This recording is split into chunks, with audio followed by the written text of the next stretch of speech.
ಅಶೋಕ್ರವರೇ, ನಾನು ಕೃಷ್ಣರವ್ರಿಗೆ ನನಗೆ ರಾಜಕಾರಣದಲ್ಲಿ ನಾನು ಕೃಷ್ಣರವರಿಂದ ರಾಜಕಾರಣ ಬೆಳಿಲಿಲ್ಲ.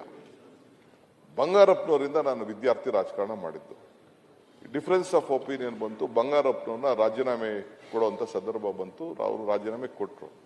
ನಾನು ನಮ್ಮ ಕೊಡಗಿನ ಬೆಳ್ಳಿಯಪ್ಪನವರು ಇಬ್ಬರು ಹೋಗಿ ಬಂಗಾರಪ್ಪನವ್ರನ್ನ ಕೇಳ್ದೋ ಏನು ಮಾಡಬೇಕು, ಮುಂದಕ್ಕೆ ಏನು ಮಾಡಬೇಕು ಅಂತ.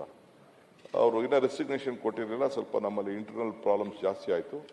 ಕೊನೆಗೆ ಇಬ್ಬರಿಗೂ ಬೆಳ್ಳಿಯಪ್ಪ ಇಬ್ಬರಿಗೂ ಬಂಗಾರಪ್ಪನ ಹೇಳಿದ್ರು, ನೀವಿಬ್ಬರು ಹೋಗಿ SM ಕೃಷ್ಣ ಜೊತೆ ಹೋಗಿ ಅಂತ ಹೇಳಿದ್ರು. ಆಗ ನಾನು SM ಕೃಷ್ಣ ಅವ್ರ ಜೊತೆ ಹೋದ್ರು. ರಾಜಕಾರಣದಲ್ಲಿ ಅವ್ರು ಇದ್ರು, ನಾನು MLA ಆಗಿದ್ದೆ, ನಮಗೂ ಅವ್ರಿಗೂ ಬೇಕಾದಷ್ಟು ಸಂಬಂಧಗಳು ಮತ್ತೊಂದಿತ್ತು. ಬಟ್ ಪೊಲಿಟಿಕಲಿ ನಾನು ಐಡೆಂಟಿಫೈ ಮಾಡ್ಕೊಂಡಿದ್ದು ಅವ್ರು ನೆಕ್ಸ್ಟು ಒಂದು ಪಾರ್ಟಿ ಮಾಡಿದ್ರು ಬಂಗಾರಪ್ಪನವರು. ಆವತ್ತು ನಮ್ಮನ್ನ ಬನ್ನಿ ಅಂತ ಕರೀಲಿಲ್ಲ, ಕೃಷ್ಣ ಅವ್ರ ಹತ್ರಕ್ಕೆ ಕಳಿಸ್ಕೊಟ್ರು. ಅದಾದಮೇಲೆ ಅವ್ರ ಜೊತೆ ಉಳ್ಕೊಂಡು ಈ ಕೊನೆ ಪಯಣದಂದುವರೆಗೂ ಕೂಡ ನಾನು ಅವ್ರ ಜೊತೆಲಿ ಬಂದಿದ್ದೇನೆ.